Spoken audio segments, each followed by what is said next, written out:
ஆஹா ஆஹா எப்படி அப்படியே உடையுது. அப்படியே அந்த சிக்கன் பீஸ் எடுங்க. ஹைதராபாத் பிரியாணி செய்யறோமாங்கிற ஒரு ஐடியாவே இல்லை. ஹைதராபாத் பிரியாணி ரெடி பண்ணுறோம். எப்படி வரும்னு தெரியல, ட்ரை பண்ணி பார்ப்போம். அண்ணாத்தை வந்துட்டு மேண்டேட் பண்ணிட்டு இருக்காரு. அவர் மொபைல் யூஸ் பண்ணிட்டு இருக்காரு. அவர் பிஸி மேன். நான் வந்துட்டு இந்த விளாகோட எக்ஸிக்யூட்டிவ். இடத்துக்கு கேடாவா? சுவையிலும் உயர்ந்தது இந்தியா கேட்டு. இவங்க 2 பேரும் மட்டும் தான் சேஃப்.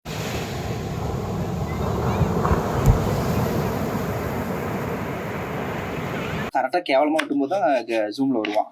கரெக்டாக விட்டு அந்த டைம்ல அதுக்கு சின்னதாக வரும்போது கரெக்டாக விடாதுடா. டேய் அண்ணாத்தை என்ன பண்றீங்க? இட்லி சொல்றீங்களா? அண்ணாத்த ப்ரொசீஜரை சொல்லிட்டு பண்ணுங்க. தயிர் பெருக்கிட்டு இருக்கேன் அப்படின்னு சொல்லிடாதீங்க. சிக்கன் மசாலா ஒருவேளை நாங்க செஞ்சு நல்லா வந்துச்சுன்னா நீங்களும் ட்ரை பண்ணி பாருங்க. கறி மசாலா எவிடன்ஸுக்கு காட்டுறாரு கவரை.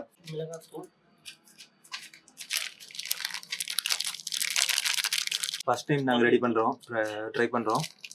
எப்படி வர போகுதுன்னு தெரியல. இது நீங்க 4 டைம் சொல்லிட்டீங்க மிஸ்டர் கோகுல். ஃபர்ஸ்ட் நான் 4 டைம் சொன்னாலும் அது ஒரு டைம்னாச்சும் அதுல வரணும்ல. எதுல? வீடியோல. அப்ப உங்க எடிட்டர்கிட்ட சொல்லுங்க. ஏன் 4 டைம் சொன்னீங்கன்னா வராது, ஒரு டைம் சொன்னா கூட எதிர்ச்சியா வந்துடும். அப்படியா? ஓ, தேவலாம் மருந்து தூக்கிடுவாங்களா? இது இஞ்சி பூண்டு பேஸ்ட் சொன்னீங்கன்னா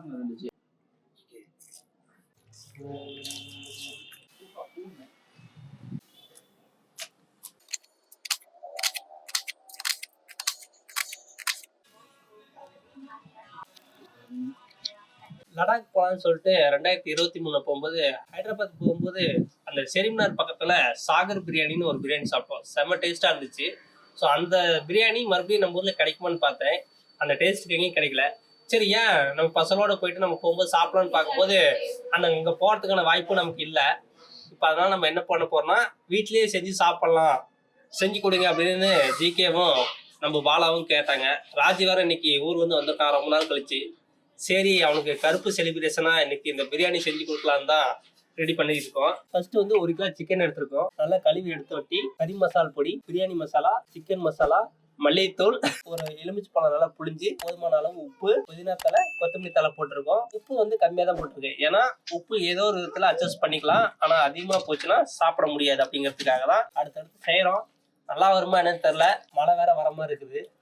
சிக்கன் பிரியாணியா இல்ல மலை பிரியாணின்னு பாத்துருவோம். 15 வெங்காயம் கட் பண்ணி முடிச்சுட்டேன்.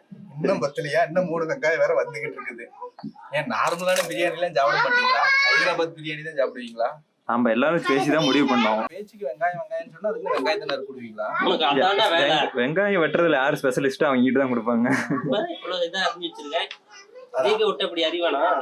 என்னது அறிய மாட்டா அப்படி கண்ணு வலிக்கு தானாத்த நீங்க அறிஞ்சிக்காக்கன்னு அதுதான் சரியான ஆளை பார்த்து தான் கொடுத்துருக்கான் ஜிகே இந்த பொறுப்பு.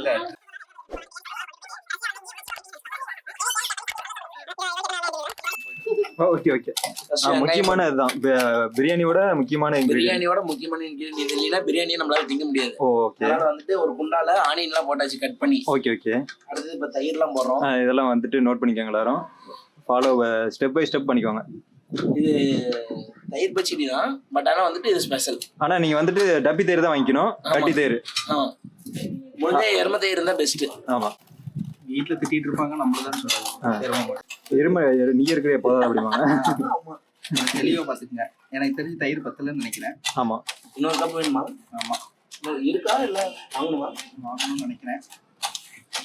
அந்த மசாலா ஓபன் பண்ணுங்க. தயிர் கட்டாகுது, வெங்காயம் அதிகமா போட்டாங்க. இஞ்சி பூண்டு பேஸ்ட். டேய்,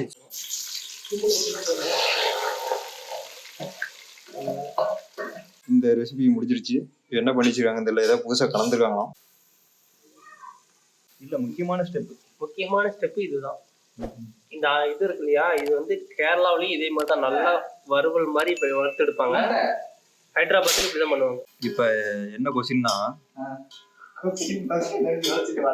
இல்ல யோசிச்சிட்டேன். இப்போ பண்ற பிரியாணிக்கும் கொரோனா டைம்ல பண்ண பிரியாணிக்கும் என்ன டிஃபரெண்ட்?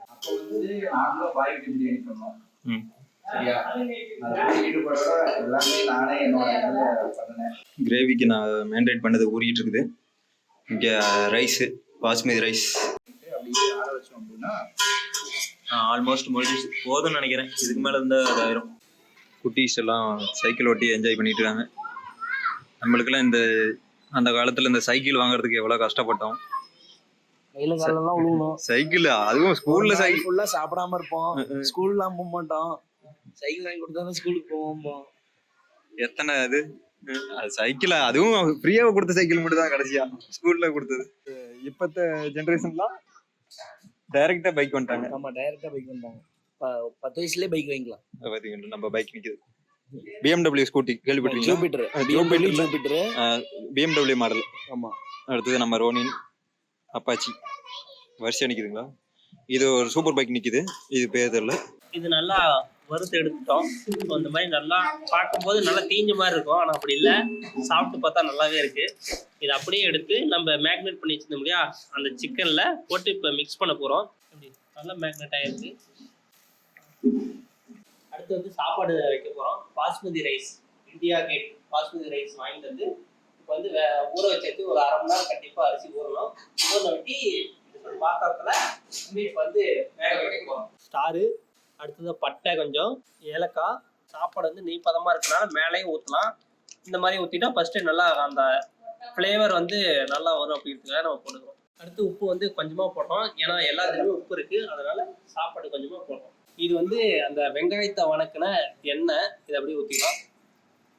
இது வந்து நெய் சோறுக்கு. இது வந்து இப்போ பிரியாணி. இது வந்துட்டு பிரியாணியோட மசாலா. இலை, பிரியாணி இலை, பட்டை இதுலேயே கொஞ்சம் போட்டுக்கலாம். அதுக்கப்புறம் இது இந்த தலை, என்ன தலை, பாசி. அதுக்கப்புறம் சாஸ், ஏலக்காய், ஜீரகம், அப்புறம் அந்த பூ. என்ன பூ? ரோசா பூ. பெரிய நேரு பார்ப்பாங்க, ரோசா பூ இல்லாமல் வெளியே சுத்த மாட்டாரு. Honey rose. மசாலா கொஞ்சம் வணங்கிடுச்சு. இப்போ அடுத்து வந்து பச்சை மிளகாய் 2 வெட்டியிருக்கோம். தக்காளி நல்லா பீஸ் பீஸாக 2 தக்காளி, 6 பச்சை மிளகாய். இது அரோமாக்கு போட்டுருங்க. எப்படி டெக்ஸ்சரே நல்லா இருக்குல்ல? அரோமானா நெய். நெட்டில் இருக்குதா படிக்கட்டில் இருக்குதா? இது வந்துட்டு கயிறு வச்சு இறக்கிட்டு இருக்கோம். Budget friendly. அண்ணாத்தை ஒரு சின்ன சர்ஜரி பண்ணிட்டு ரிட்டர்ன் மறுபடியும் வந்துட்டாரு, கோதாவில் இறங்கிட்டாரு.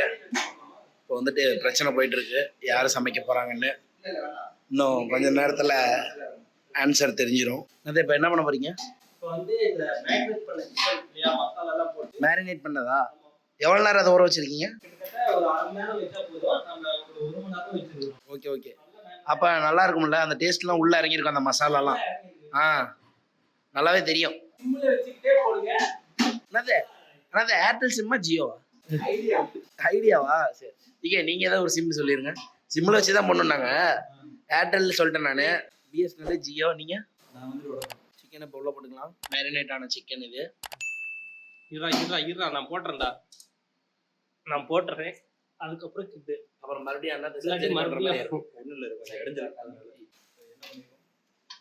வந்துட்டு நல்லா கிண்டிக்கிட்டே இருக்கணும், இல்லைன்னா அடி பிடிச்சிரும். சிக்கனுக்கு தண்ணி தேவையான அளவு ஊற்றிக்கோங்க. எங்களுக்கு வேற சரி. கையை கொஞ்சம் ரசிகர்கள் வெயிட் பண்ணுறாங்க. சரியா? அவங்கள வெயிட் பண்ண வைக்காது. எங்கள் டிஷ்ஷில் வந்துட்டு முக்கியமான பொருள் நாங்கள் உப்பு எப்படி போடுவோம் பாருங்க. இது தேவையான அளவில், தேவையில்லாத அளவு இல்லை. இந்த வீடியோ நீங்கள் பார்க்காதீங்க, க்ளோஸ் பண்ணிட்டு போயிடுங்க. இதுதான் மெயின் டிஷ். இதை யாரும் நிற்காமல் இருக்க மாட்டாங்க. இதில் ஒரு சீக்ரெட் இன்க்ரீடியன்ட் கலந்துருக்காங்க. என்னன்னு உங்களால் கெஸ் பண்ண முடியாது. அரிசி போட போகிறோம். Basmati rice, India Gate. BSNL எடுத்தீங்க. அதான் நெட்வொர்க் கொஞ்சம். ஆமாம், சிம்மு கரெக்டாக இருக்கும். அந்த டைமர் போடல. டைமர்லாம் நல்லா பறிப்புடுறா. காதை இங்கங்கள வீடியோ. பாஸ்மதி ரைஸ் வந்துட்டு வெந்துருச்சு. இப்போ வந்துட்டு அந்த ஹைதராபாதி சிக்கன் மசாலா வந்துட்டு ட்ரான்ஸ்ஃபர் பண்ணிட்டு இருக்கோம். இது கசாமச்சாரம் வந்திருக்கோ இல்லையோ, கடைசியில ரிசல்ட் என்னன்னு தெரியும். அவ்வளவுதான்.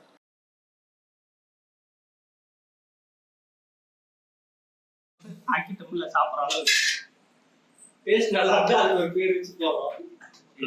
மசாலா மிக்ஸ் பண்ணியாச்சு. அடுத்தது டம் போட போகிறோம். தம் போடுறதுக்காக தோசைக்கல் வச்சு மேலே அந்த பாத்திரத்தை வச்சு அதுக்கு மேலே சின்னதாக ஒரு உருளைக்கல் வச்சுருக்கோம். இப்படி தான் தம் வச்சுருக்கோம். ஃபுல்லாக காற்று எது வெளியே போகாத மாதிரி.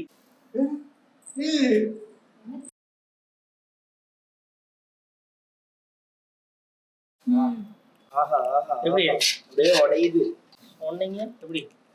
வேற லெவல். இந்த கருத்து நான் பிடிக்கிறேன். அப்படியே அந்த சிக்கன் பீஸை எடுங்க. அது எங்க இருக்குல்லே தெரியல. அது அடியில இருக்கு. அது கொஞ்சம் அந்த சிக்கன் பீஸ் மட்டும் கொஞ்சம் எடுத்தீங்கன்னா பரவாயில்ல, நல்லா இருக்கும். அப்படியே பார்ப்போம். ஆஹா, ஆஹா, ஆஹா, ஆஹா. ஓடு, ஓடு. வேற லெவல், வேற லெவல், வேற லெவல். ஆல்ரெடி வெவிச்சதை கட் பண்ணி மசாலா போட்டு உப்பெல்லாம் போட்டு கலக்கி வச்சிருக்கான்.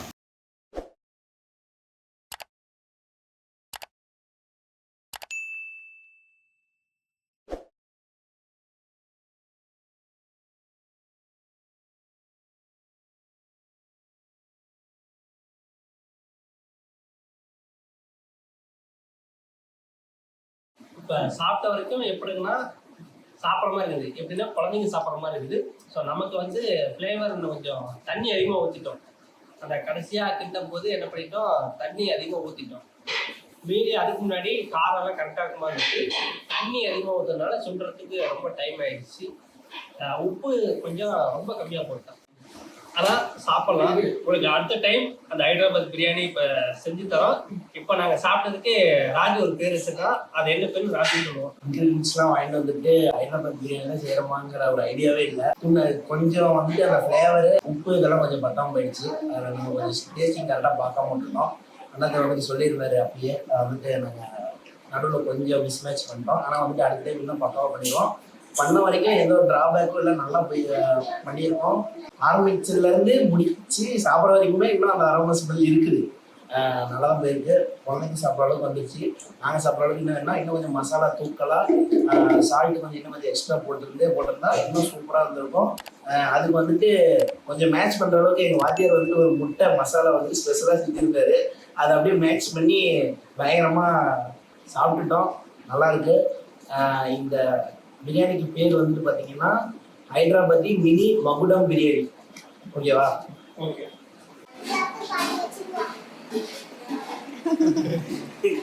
எல்லாரும் ஊட்டி விடுங்க. எல்லாத்துக்கும் மாற்றி இத்தனை நாளாக சாப்பிட்டு எவ்வளோ நாள் ஆகுது.